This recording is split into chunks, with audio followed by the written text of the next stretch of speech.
अस्सलामुअलैकुम dear students. Basic English literature का lecture number 7 है ये। और आज के लेक्चर में हम पढ़ेंगे एलिमेंट्स ऑफ अ स्टोरी। एक स्टोरी जो होती है उसके हमारे पास एलिमेंट्स होते हैं, उन सारे एलिमेंट्स को हम डिस्कस करेंगे। स्टोरी के हमारे पास टोटल 7 एलिमेंट्स होते हैं: plot, characters, setting, conflict, climax, resolution and theme. इन सारे एलिमेंट्स को हम वन बाय वन डिस्कस करेंगे, ठीक है? क्योंकि इसमें जो है ना कभी कभार एमसीक्यूज पूछा जाता है। सबसे पहले हम देखते हैं कि स्टोरी का जो पहला एलिमेंट होता है प्लॉट, वो क्या होता है। ओके, अगर प्लॉट को हम देखते हैं तो प्लॉट जो होता है ना हमारे पास a chain of events. It tells us what happens first, next and last. यानी ये जो इवेंट्स होते हैं, वाक़यात होते हैं, एक स्टोरी के अंदर जो इवेंट्स होती है उनका जो एक चेन होता है उसको हम क्या कहते हैं? प्लॉट कहते हैं। प्लॉट में हमें क्या मिलता है कि पहले क्या होता है, उसके बाद क्या होता है और आखिर में क्या होता है। प्लॉट के जो है ना 3 हिस्से होते हैं: बिगिनिंग, मिडल, ठीक है? प्लॉट के हमारे पास कितने हिस्से होते हैं? 3 हिस्से: बिगिनिंग, मिडल, एंडिंग। प्लॉट के बिगिनिंग में क्या होता है? बिगिनिंग क्या होता है? बिगिनिंग जो है ना प्लॉट का, introduction of characters and situation. यानी प्लॉट के शुरू में जो बिगिनिंग होती है, शुरुआत होती है, उसमें हमें जो कैरेक्टर्स होते हैं ना उनका तारुफ कराया जाता है और जो सिचुएशन होती है उनके बारे में बताया जाता है, ठीक है? फिर प्लॉट का मिडल होता है प्रॉब्लम्स एंड स्ट्रगल्स। यानी जो कैरेक्टर्स होते हैं उनके दरमियान मसले मसाइल होते हैं, जो झगड़े वगैरह होते हैं, ठीक है, कोई भी कॉन्फ्लिक्ट्स वगैरह होते हैं, वो मिडल में आ जाते हैं, ठीक है? अच्छा, इसके बाद होता है एंडिंग। एंडिंग में क्या होता है? प्लॉट का जो एंडिंग होता है ना वो क्या होता है? Solution of the problem. यानी ये जो प्रॉब्लम्स होते हैं मिडल में, वो एंडिंग में क्या हो जाते हैं? सॉल्व हो जाते हैं। तो प्लॉट एक ऐसे बनता है, पहले जो है ना आपको, यानी प्लॉट असल में क्या कहते हैं? स्टोरी को कहते हैं। एक स्टोरी जो होती है ना वो क्या होती है? प्लॉट होती है। एक स्टोरी की बिगिनिंग होती है जिसमें आपको पहले कैरेक्टर्स के बारे में बताया जाता है, उनकी ज़िंदगी के बारे में बताया जाता है, फिर धीरे धीरे जो है ना आपको पता चलता है कि उनके कोई मसले मसाइल भी हैं, फिर वो चलते रहते हैं और आखिर में जो है ना वो मसले क्या हो जाते हैं? सॉल्व हो जाते हैं, जिसको हम कहते हैं एंडिंग, ठीक है? तो ये हो गया हमारे पास प्लॉट।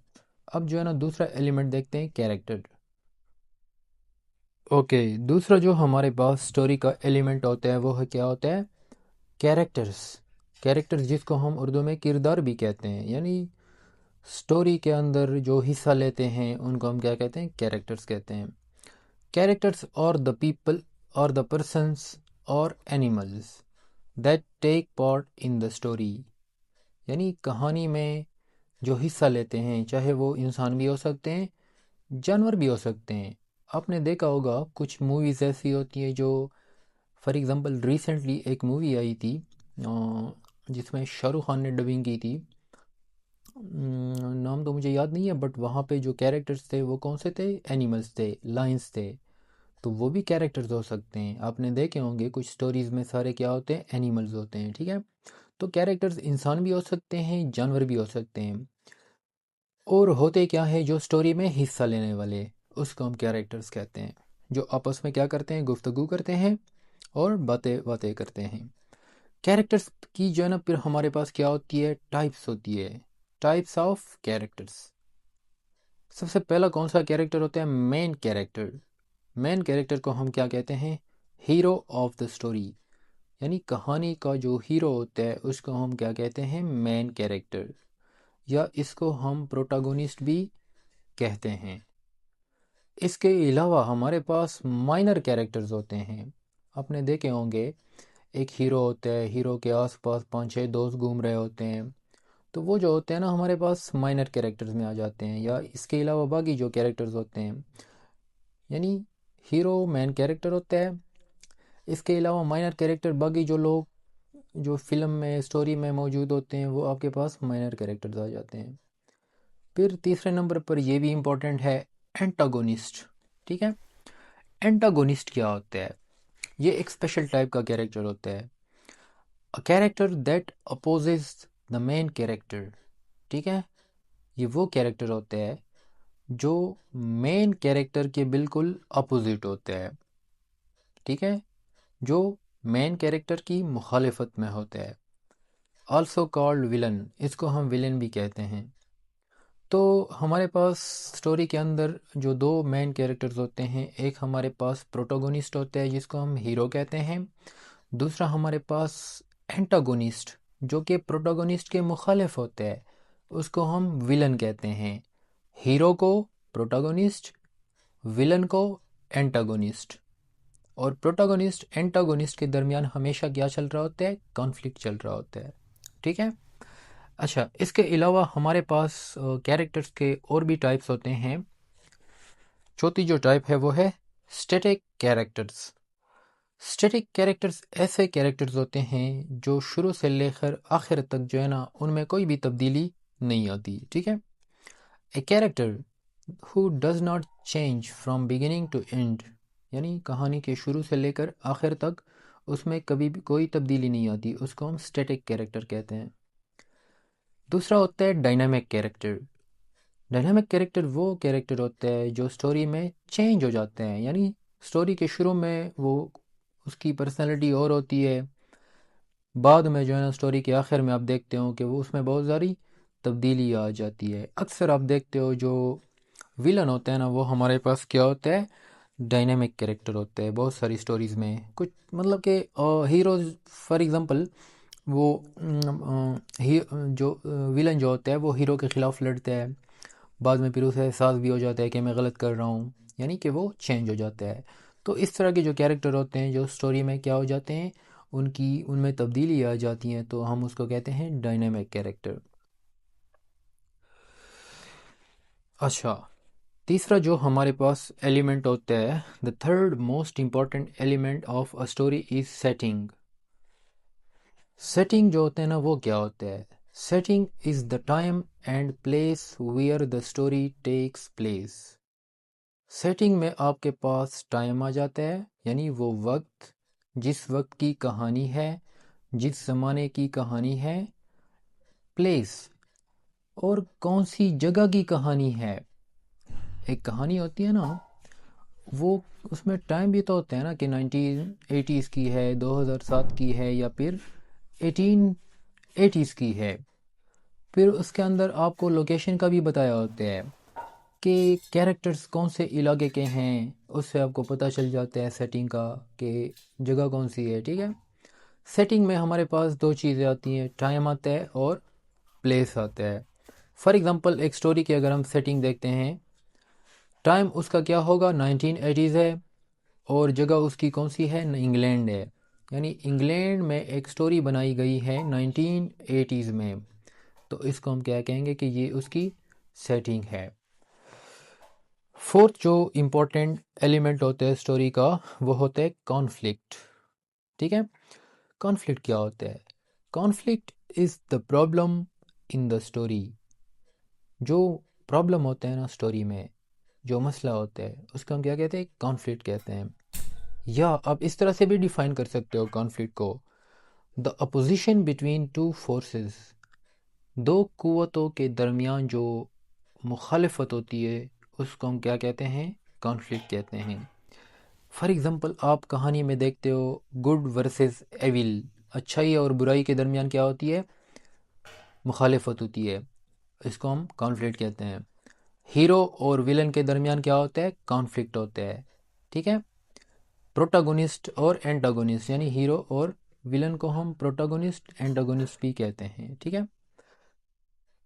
अच्छा, कॉन्फ्लिक्ट जो होते हैं ना, वो दो तरह से होते हैं।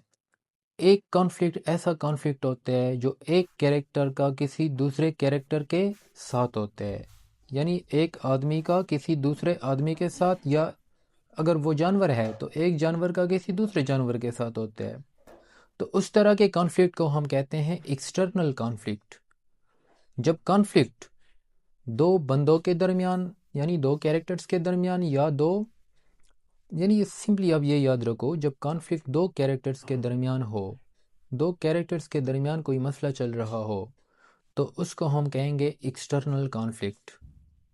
फॉर एग्जांपल हीरो और विलन के दरमियान जो कॉन्फ्लिक्ट होगा वो कौन सा कॉन्फ्लिक्ट होगा? External conflict. जबकि दूसरी जो टाइप है कॉन्फ्लिक्ट की वो क्या होता है? Internal conflict. इंटरनल कॉन्फ्लिक्ट जो होता है वो कैरेक्टर्स के दरमियान नहीं होता, बल्कि एक कैरेक्टर के दिमाग के अंदर होता है।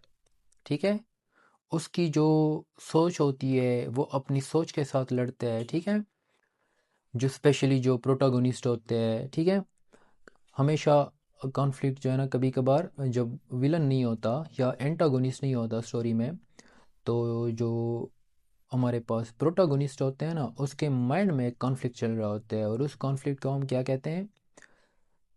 इंटरनल कॉन्फ्लिक्ट या कैरेक्टर वर्सेस सेल्फ, यानी कैरेक्टर का अपने आप के साथ क्या चल रहा होता है? कॉन्फ्लिक्ट चल रहा होता है।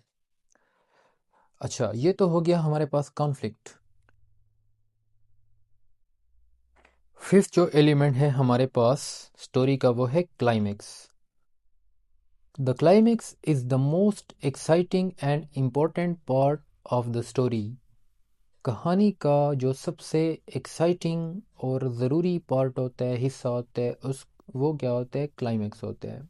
ठीक है, at this point the conflict is at its highest level.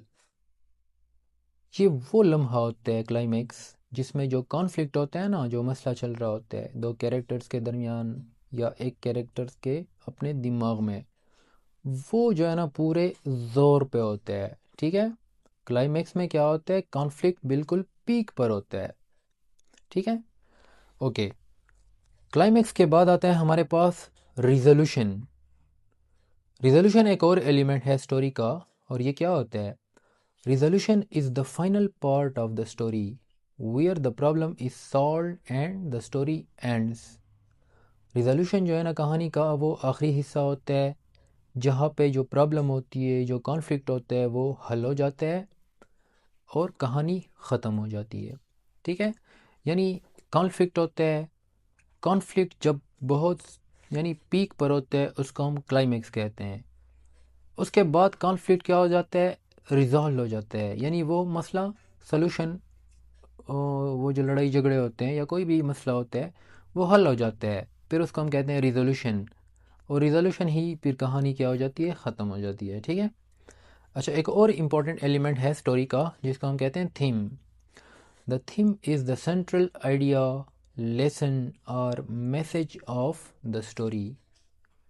Story का जो सेंट्रल आइडिया होता है, यानी जो मौजू होता है, लेसन और मैसेज ऑफ द स्टोरी, या जो उसका मैसेज होता है, यानी हमें जो पैगाम मिल रहा होता है उस स्टोरी से, उसको हम क्या कहते हैं? थीम। ठीक है, कि जो राइटर है वो हमें क्या सबक सिखाने की कोशिश कर रहा है, वो क्या पैगाम दे रहा है, जो पैगाम वो देता है ना उस स्टोरी के थ्रू, उसको हम कहते हैं थीम ऑफ द स्टोरी। तो ये जो थे कुछ इंपॉर्टेंट एलिमेंट्स थे स्टोरी के। That is all for today. इंशाल्लाह अगली वीडियो में नेक्स्ट टॉपिक के साथ मिलते हैं।